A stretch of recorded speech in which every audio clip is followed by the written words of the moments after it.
మరి triple death వ్యవహారం కేసులో పోలీసులు విచారణ ముమ్మరం చేశారు. ఘటన జరిగి వారం రోజులైనా కూడా చిన్న క్లూ కూడా దొరకపోవడంతో ఈ కేసు అంతు చిక్కని మిస్టరీగానే ఉంది.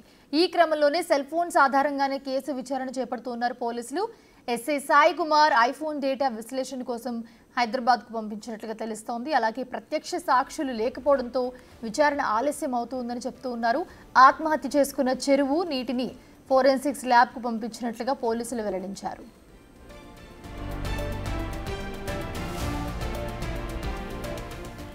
కేసు దర్యాప్తంతా ఊహాగానాల మీదనే నడుస్తోంది. దీంతో ఎస్ఐ, కానిస్టేబుల్, ఆపరేటర్ మృతిపై ఇంకా మరెన్నో అనుమానాలు తలెత్తుతూ ఉన్నాయి. అయితే ముందుగా ఒకరు చెరువులో దూకితే మరో ఇద్దరు కాపాడేందుకు వెళ్లి చనిపోయారని అనుమానం వ్యక్తం చేస్తున్న పరిస్థితి. అయితే ఈ కేసు దర్యాప్తులో ఫోరెన్సిక్స్ రిపోర్టే కీలకంగా మారనుంది.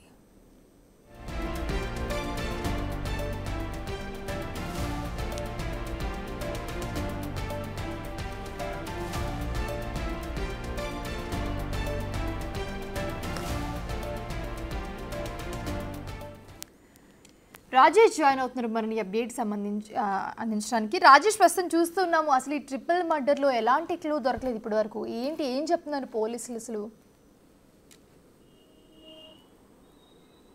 కామారెడ్డి జిల్లా అడ్డూరు ఎల్లారెడ్డి పెద్ద చెరువుకు సంబంధించిన ముగ్గురు ఆత్మహత్య కేసులో ఇప్పటి వరకు విచారణ కొనసాగుతుంది. ఇప్పటి వరకు సుమారు వారం రోజులు గడిచినప్పటికీ కూడా ఎలాంటి విషయాలు బయట రాలేదని చెప్పుకోవచ్చు. ఈ నేపథ్యంలో ఇప్పటివరకు కొనసాగుతున్న విచారణలో ఇప్పుడు ముగ్గురి సెల్ ఫోన్స్ కూడా స్వాధీనం చేసుకోవడం జరిగింది. ఎవరైతే ఎస్ఐ సాయి కుమార్ కావచ్చు, శృతి కావచ్చు, నిఖిల్ కావచ్చు, ముగ్గురు మధ్య ప్రేమ వ్యవహారంలో ఇప్పటివరకు విచారణ అయితే కొనసాగుతుంది. ఇందులో సాయి కుమార్ ఫోన్ ఏదైతే ఉందో ఆ ఫోన్ ఇప్పటివరకు హైదరాబాద్ తరలించడం జరిగింది. తదనంతరం శృతికి సంబంధించిన, నిఖిల్ సంబంధించిన ఇద్దరు సంభాషణ కూడా వాట్సాప్ చాట్ కావచ్చు, ఇదంతా కూడా క్లుప్తంగా విచారణ జరిగింది. ప్రస్తుతానికైతే ఏదైతే ఐ విట్నెస్ లేరు కాబట్టి విచారణ ఆలస్యం అవుతుందని చెప్పి కూడా ఎస్పీ సింధు శర్మ ఇటీవల జరిగిన ప్రెస్ మీట్లో తెలపడం జరిగింది.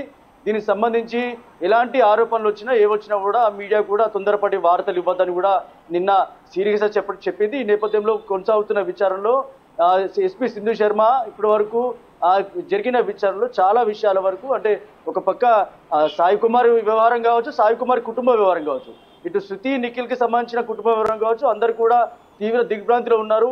ఏదైతే ఆ ప్రేమ వ్యవహారంలో కొనసాగుతున్న విచారణలో ఏదైతే ఆత్మహత్య చేసుకున్నప్పుడు సాయి కుమార్ ఫోన్ కావచ్చు, అలాగే శృతి ఫోన్ కావచ్చు, నిఖిల్ ఫోన్ కావచ్చు, శృతి నిఖిల్ ఫోన్ బయటపడడంతో ఒడ్డు పైన ఉండడంతో దాని డాటా దొరికింది.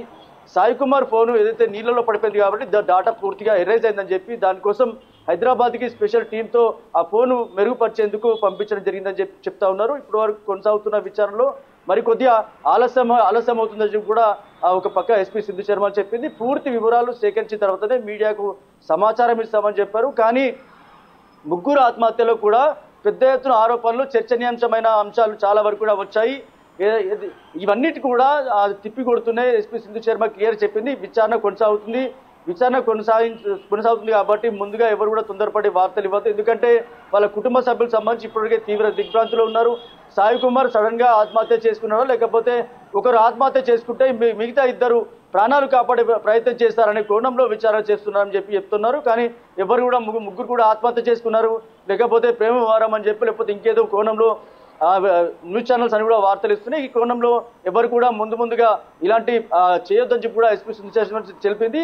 విచారణ మాత్రం సీక్రెట్ గా జరుగుతుంది. ఎందుకంటే ఈ విచారణలో ఎవరైనా నిందితులు ఉన్నా కానీ, లేకపోతే ఇంకెవరు ఉన్నా కానీ వాళ్ళు కాపాడే ఏదైతే పారిపోయే పరిస్థితి వస్తుంది కాబట్టి ఇలాంటి జాగ్రత్తలు తీసుకోవాలి. అందుకోసమే ఏదైతే ఈ ముగ్గురు ఆత్మహత్య కేసులో విచారణ మాత్రం సీక్రెట్ జరుగుతుంది. కొద్దిగా సమయం పట్టే అవకాశం ఉంది. కానీ ఈ విచారణ సంబంధించి పూర్తి వివరాలు మీడియాకి వెల్లడిస్తామని తెలిపింది. కానీ ఏదైతే రోజుకు పెరుగుతున్న ఆలస్యం అవుతున్న కొద్దీ చాలా వరకు ఆరోపణలు బయటకు వస్తున్నాయి. ప్రేమ వ్యవహారంలో చాలా వరకు ఇబ్బందికర విషయాలు బయటకు వస్తున్నాయని చెప్పుకోవచ్చు. ఇందుకు కుటుంబ సభ్యులు ఇబ్బంది పడుతున్నారు. అందువల్ల మీరు తొందరపడి ఏ వార్తలు కూడా ఇవ్వద్దని చెప్పింది. ఇప్పటివరకు కేసులో మాత్రం చాలా విషయాలు తెలియాల్సి ఉంది. ఎవరు ఆత్మహత్య చేసుకున్నారు, ముందుగా ఎవరిని ఇబ్బంది పెట్టారు, ప్రేమ వ్యవహారంలో ఎవరు ముందుగా కొనసాగింది, వాట్సాప్ చాట్లో ఎవరు ఇబ్బంది పెట్టగలగా మెసేజ్ చేశారు, ఒకవేళ వాట్సాప్ చాట్ కాల్ డాటా ప్రకారంగా ఏం జరుగుతుంది, ఎప్పుడైతే బిక్నూరు నుంచి పోలీస్ స్టేషన్ నుంచి సాయి కుమార్ కారు తీసుకొని వెళ్ళాడో వీళ్ళ శృతిని, నిఖిల్ని రిసీవ్ చేసుకొని పెద్ద చెరువు దగ్గరికి ఎందుకు వచ్చాడు, చెరువు దగ్గరికి వచ్చిన తర్వాత అసలు గొడవ జరిగిందా, తోపులాట జరిగిందా, ఎవరన్నా ఆత్మహత్య ప్రయత్నం చేస్తారా లేకపోతే హత్య ప్రయత్నం చేస్తారా అనే కోణంలో విచారణ చేస్తున్నాం. ఎవరు కూడా ముందు తొందరపడి వార్తలు ఇవ్వద్దని క్లియర్గా అల్టిమేట్ జారీ చేసింది. అందుకోసం సీక్రెట్గా విచారణ జరుగుతుంది. విచారణ చేసేంత వరకు కూడా మీడియా కానీ అలాగే సోషల్ మీడియా కానీ ఇక్కడ కూడా వార్తలు కూడా కొద్దిగా కాపాడాలని చెప్పి కూడా చెప్తున్నారు అందరికీ కూడా. ఎందుకంటే జరిగిన ఇష్యూ కూడా రాష్ట్ర వ్యాప్తంగా కలకలం రేపింది కాబట్టి ఇది సీరియస్గా తీసుకోవాల్సిన విషయం. ఏదైతే ఈ విచారణలో కుటుంబ సభ్యులతో పాటు అందరి వివరాలు సేకరించాం. దాంతోపాటు విచారణ మాత్రం సీక్రెట్ జరుగుతుంది. ఒక్క సాయి కుమార్ ఫోన్ మాత్రం ఒకవేళ డాటా కనుక బయటకు వస్తే ఈ కేసుకి కంక్లూజన్ వచ్చే అవకాశం ఉంది కూడా సింధు శర్మ చెప్పిన పరిస్థితి. రాజేష్, అసలు కుటుంబ సభ్యుల వర్షన్ ఎలా ఉంది? వాళ్ళు ఏమన్నా మాట్లాడుతున్నారా దీనికి సంబంధించి? ఎందుకంటే శృతికి సంబంధించి కానీ లేకపోతే ఆపరేటర్ సంబంధించి కానీ వీళ్ళందరూ కూడా పెళ్ళయి పిల్లలు ఉన్నవాళ్ళు. సో వాళ్ళకి ఏమన్నా దీని గురించి ఐడియా ఉందా? వీళ్ళ మధ్య ఏం జరుగుతుంది ఏంటి అనేది? బిక్నూర్ ఎస్ఐ సాయి కుమార్ ఎవరైతే ఉన్నారో సాయి కుమార్ కుటుంబ నేపథ్యం ఒక భార్య ఉంది, ఇలా అక్కడ కొడుకున్నాడు, అలాగే ఆమె కూడా మహాలక్ష్మి ప్రెగ్నెంట్. ఇప్పుడు వాళ్ళ కుటుంబ నేపథ్యంలో కూడా వాళ్ళు ఒకటి మాట చెప్తున్నారు, ఏదైతే శృతి పెళ్లి చేసుకోవాలి తీవ్ర ఇబ్బందులు పెట్టింది, అంతేకాకుండా మానసిక ఇబ్బంది గురి చేసింది కాబట్టి ఆ శృతి ఎవరైతే సాయి కుమార్ భార్యని పుట్టిన దింపిన తర్వాత ఈ విచారణ కొనసాగింది. అక్కడ నుంచి శృతిని రిసీవ్ చేసుకోవడం జరిగింది. ఈ కోణంలోనే శృతి నిఖిల్ ఇద్దరు కూడా చాలా కాలంగా ప్రేమ వివరంలో ఉన్నారు. ఇటు శృతికి కుటుంబ నేపథ్యం కూడా చాలా బీద కుటుంబమే, నిఖిల్ కుటుంబ నేపథ్యం కూడా ఇటీవల అంటే పెళ్లి చేసుకొని కూడా సిద్ధమయ్యాడు, ఒక సొసైటీలో ఆపరేటర్గా పనిచేస్తున్నాడు.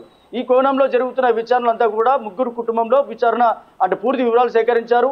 కుటుంబ సభ్యుల్లో ఈ విషయాలన్నీ తెలుసు కాబట్టి వీళ్ళందరూ కూడా ఏదైతే పోలీసులు విచారణ చేస్తున్న క్రమంలో వాళ్ళందరూ కూడా వివరాలు సేకరించారు. కుటుంబ నేపథ్యంలో అటు శృతికి కావచ్చు, ఇటు నిఖిల్ కావచ్చు, అలాగే సాయి కుమార్ కావచ్చు, ముగ్గురి కుటుంబం సంబంధించిన వాళ్ళందరి వివరాలు తీసుకున్నారు. ప్రస్తుతానికైతే విచారణ కొనసాగుతుంది. మొత్తం అందరూ కూడా కుటుంబం అంతా కూడా తీవ్ర దిగ్భ్రాంతిలో ఉంది. ఇంకా విచారణ కొనసాగుతుంది. ఎందుకు లేట్ అవుతుంది, కారణాలు ఎక్కడ ఉన్నాయి, అసలు ఏం జరిగింది అనేది వివరాలు అయితే చెప్పాల్సిన అవసరం ఎస్పీ సింధు శర్మ పైన. ఇప్పటికే ఒత్తిడి పెరుగుతుందని చెప్పుకోవచ్చు. అయినప్పటికీ కొద్దిగా ఆలస్యమైనప్పుడు కూడా కొద్దిగా వేచి చూడాలని చెప్పి కూడా సింధు శర్మ చెప్పిన పరిస్థితి. Right, thanks for the updates Rajesh.